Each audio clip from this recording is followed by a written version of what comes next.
What's up? My name is Alex. I'm a music producer and Final Fantasy XIV fan. Today, I want to talk about the final boss track in the 5.3 patch. I listened to it yesterday while playing the game, but today I want to give a critical listen and analysis to it to check out what the freaking dream team of Soken and Jason Miller did this time to blow us away.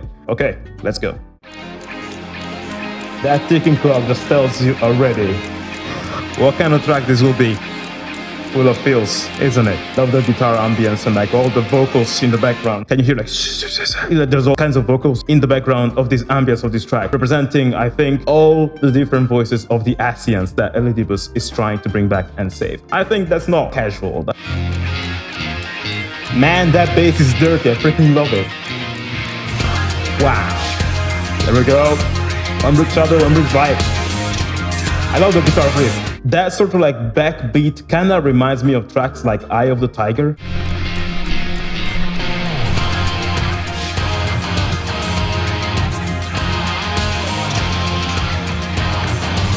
Soken loves rock with a passion. He even talked about it in his interview with Twinfinite, which I recommend you to read. In this track, I feel like he really unleashed his passion for this genre. And this sort of beat works so well for many tracks. Even, I don't know, Rivers in the Desert from Persona 5. It's now but never, and I've got to make my decision. It's got to be my moment. It's just so universally cool. Man. Do I love this man's voice? I freaking love that bass line. This is an example of a track that is not doing something so freaking crazy that it's impossible to play, but it sounds so groovy and so funky and it gets you in the flow. You're like, shit. It's so rare to hear rock arrangement for a final boss track. It's so fresh and it's very interesting. Sounds a bit dangerous, like that is where you're like, Soken freaking has style. That is one detail for which I would re-listen to this track again and again. It's so cool, and maybe I say this because I'm a bass player, but I really like that. And also, I feel there might be some like deeper lore understanding in Jason's vocals, but I cannot make them out right now because they're like filtered and stuff. Man. Yeah, this is like, what a way. What a freaking way to bring back that melodic idea that we heard in the first moments of the game. This is like the epilogue of Shadowbringers. And not only this track, but also the Gauntlet track, like for the Gauntlet dungeon, contained so many callbacks to the melodies we heard before in Shadowbringers.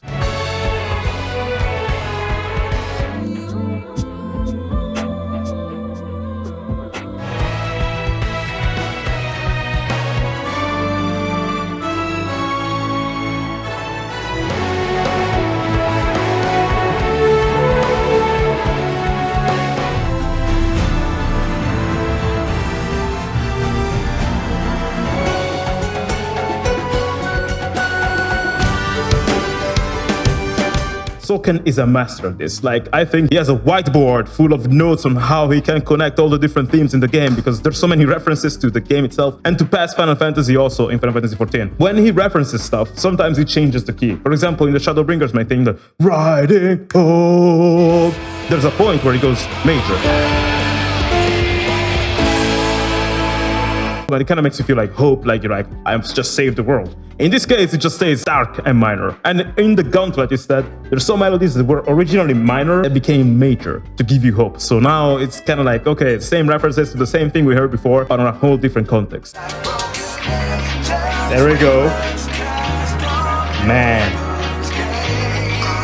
Holy shit.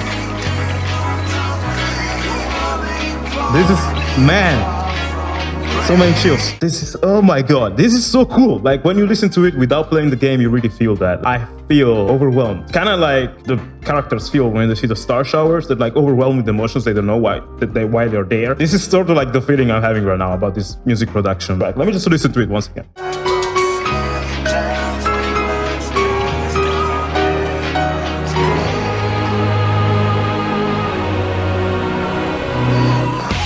God damn! God damn!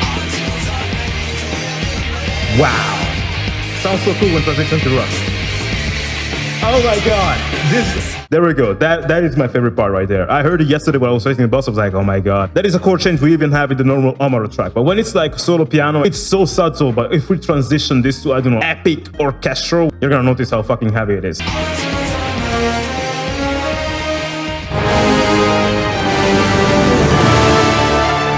So freaking powerful. I love it. It's probably my favorite part. And Jason's vocals.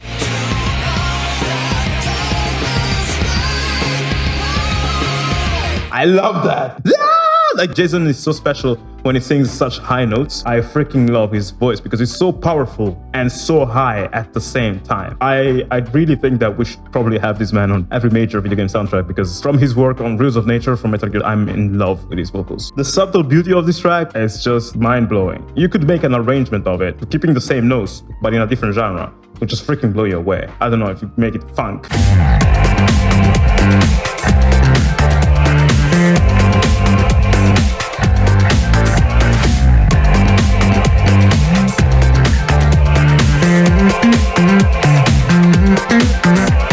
One may argue this track doesn't hit as hard as a normal boss track, which is like fully orchestrated and freaking crazy, like God-Shattering Star from Fire Emblem that I reviewed last week.